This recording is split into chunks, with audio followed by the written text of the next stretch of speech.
कलिंगा घाटी में भूस्खलन जोगुं गाड़ी चलाचल संपूर्ण बंद रही। उपर मुंडरे प्रबल वृष्टिपात हेतु पहाड़ू पत्थर माटी खसवा सह रास्ता अवरोध होता।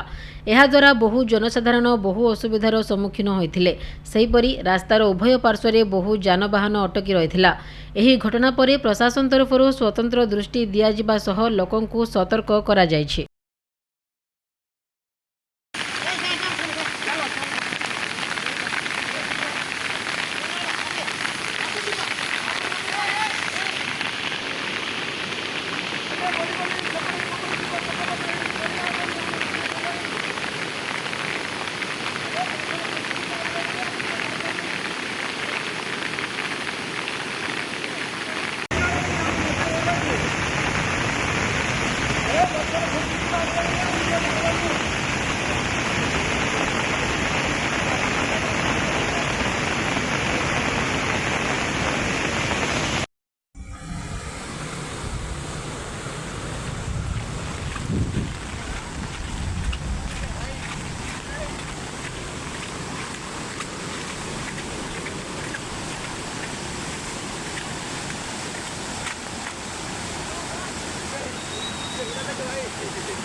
जय माँ बाप तारिणी, कोना दुर्गा की जय।